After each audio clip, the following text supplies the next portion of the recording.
نحمدہ و نصلی علی رسولہ الکریم۔ نمازوں کے اوقات کے متعلق یہ باتیں ہو رہی ہیں۔ باب نمبر 16 ہے باب فضل صلاۃ العصر، نماز عصر کی فضیلت کے متعلق باب ہے، اور 554 نمبر حدیث ہے۔ امام بخاری رحمہ اللہ کے استاد ہیں امام حمیدی، جن کا نام عبداللہ بن زبیر ہے، یہ مکی ہیں، اور ان کا تعلق اما جان خدیجہ رضی اللہ تعالی عنہ کے خاندان سے ہے۔ سیدنا جریر بن عبداللہ رضی اللہ تعالی عنہ بیان فرماتے ہیں، کننا عند النبی صلی اللہ علیہ وسلم، ہم نبی صلی اللہ علیہ وسلم کے پاس تھے۔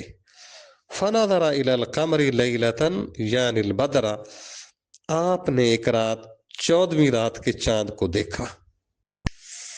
قال، فرمایا، انکم سترون ربکم، یقیناً تم اپنے رب کو دیکھو گے، کما ترون ھذا القمر، جس طرح اس چاند کو دیکھ رہے ہو۔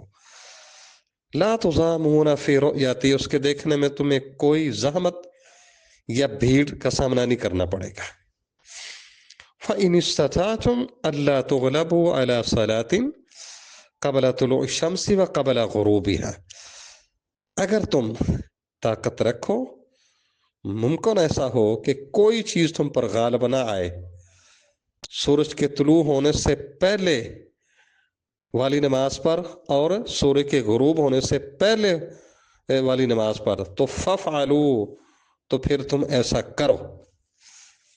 ثم قرأ، پھر جریر نے یہ آیت پڑھی، وَسَبِّحْ بِحَمْدِ رَبِّكَ قَبْلَ طُلُوعِ الشَّمْسِ وَقَبْلَ الْغُرُوبِ، کہ سورج کے طلوع ہونے سے پہلے اور اس کے غروب ہونے سے پہلے اپنے رب کی حمد کے ساتھ اللہ کی تسبیح بیان کرو۔ یہ روایت صحیح بخاری میں 6 دفعہ آتی ہے۔ پہلے نماز عصر کو فوت کر کے بیٹھنا، یعنی لیٹ کر کے پڑھنا، اور اس کو چھوڑ دینے کے متعلق وعید آپ نے پڑھی ہے۔ اب وقت کی پابندی کے ساتھ نماز پڑھنے کی فضیلت، سب سے بڑی فضیلت کیا ہے کہ جنت کی سب سے بڑی نعمت اللہ تعالیٰ کی زیارت حاصل ہوگی۔ فجر اور عصر کی نماز کا بالخصوص اہتمام کرنا ہو۔ رسول اللہ صلی اللہ علیہ وسلم نے فرمایا کہ کوئی چیز تم پر غالب نہ آئے، اس کا مطلب یہ ہے نماز کے لیے اس طرح تیار رہو کہ نیند یا کاروبار یا کوئی بھی مصروفیت اس کی ادائیگی میں تم پر غالب آ کر رکاوٹ نہ بنے۔ اور ان دونوں نمازوں کی فضیلت طبیعت پر بھاری ہونے کی وجہ یہ ہے کہ فجر کے وقت انسان سویا ہوتا ہے، اٹھنا ذرا مشکل ہوتا ہے، اور عصر کے وقت دنیا کا کاروبار اپنے عروج پر ہوتا ہے، اس کو چھوڑ کر نماز کے لیے آنا یہ بھی تھوڑا سا مسئلہ ہوتا ہے۔ لیکن جو ان کی پابندی کرے گا پھر جماعت کے ساتھ، اللہ اس کو پھر اپنا دیدار کروائیں گے۔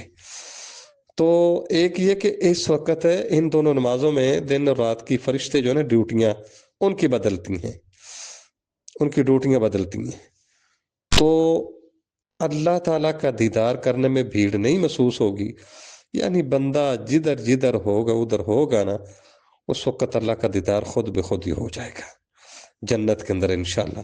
جو لوگ فجر اور عصر کی نماز کا اہتمام جماعت کے ساتھ کرتے ہیں، اس کو مسنگ نہیں کرنی ذرا بھی۔